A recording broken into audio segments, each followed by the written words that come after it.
ஓடுற ட்ரெயின்ல பலாத்காரத்துக்கு முயற்சி பண்ண நபருக்கு பெண் ஒத்துழைப்பு கொடுக்கலன்றதுனால கோவப்பட்டு அந்த நபர் அந்த பெண்ணை ட்ரெயின்ல இருந்து தூக்கி வீசியிருக்காரு.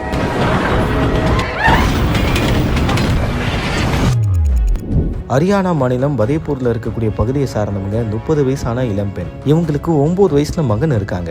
இவங்க 2 பேருமே பாத்தீங்கன்னா சமீபத்துல நள்ளிரவுல தன்னுடைய சொந்த ஊருக்கு போறதுக்காக ட்ரெயின்ல பயணத்தை மேற்கொண்டிருக்காங்களாம். அப்படி அவங்க பயணத்தை மேற்கொண்டுட்டு இருக்கும்போது அதே கம்பார்ட்மெண்ட்ல சந்தீப் அப்படின்னு அழைக்கப்படுற ஒரு நபரும் வந்திருக்காரு. அந்த நபர் இந்த பெண் கிட்ட பாலியல் பலாத்காரத்துல ஈடுபட்டதா கூறப்படுது. இந்த பெண் எவ்வளவு கெஞ்சியும் விடாம தன்னுடைய 9 வயசு மகன் முன்னாடியே இந்த பெண்ணை விரட்ட ஆரம்பிச்சிருக்காரு. பெண் கடுமையா போராடிய சூழ்நிலையில சந்தீப்புக்கு எதிர்ப்புகளை தெரிவிச்சிருக்காங்க. இன்னும் வெகு விரைவில் ஸ்டேஷன் வரப்போது, நம்ம ஸ்டேஷன் வந்தா மாட்டிப்போன்றதை புரிஞ்சுக்கிட்ட சந்தீப் ஓடிட்டு இருக்கக்கூடிய ட்ரெயின்ல அந்த பெண்ணை வெளியில தள்ளி விட்டுருக்காரு. அந்த பெண் தூக்கி வீசப்பட்ட பிறகு ட்ரெயின்ல இருந்து இவருமே குதிச்சிருக்காரு. இதற்கிடையே இந்த எல்லா கொடூர செயலையும் பார்த்த அந்த 9 வயசு சிறுவன் அழுதபடியே இருந்திருக்காரு. வரக்கூடிய ஸ்டேஷன்ல தன்னுடைய கணவர் மனைவியும் மகனையும் கூட்டு போலான்னு வெயிட் பண்ணிட்டு இருக்கக்கூடிய தருணத்துல மகன் என்ன நடந்திருக்குன்றத அழுதுகிட்டே சொல்லியிருக்காரு. அப்புறம் போலீசாருடைய உதவியோட ரயில் பாதையில அவங்க பயணத்தை மேற்கொண்டிருக்காங்க. தன்னுடைய மனைவியுடைய உடலை தேடி அலையும் போது விடிகாலையில மனைவியுடைய உடல் சடலமா மீட்டெடுக்கப்பட்டிருக்கு. அதே போல சந்தீப்பும் பாத்தீங்கன்னா சில பல காயங்களோட போலீசார் கிட்ட பிடிபட்டிருக்காரு. சந்தீப்பை இப்ப மருத்துவமனையில சிகிச்சைக்காக அனுமதிச்சிருக்காங்க. இந்த சம்பவம் அந்த பகுதியில பெரிய அதிர்ச்சியை உருவாக்கி இருக்கு. குற்றவாளிக்கு கடுமையான தண்டனைகளை கொடுக்க வேண்டும்னு பல தரப்பு மக்கள் வலியுறுத்திட்டு இருக்காங்க.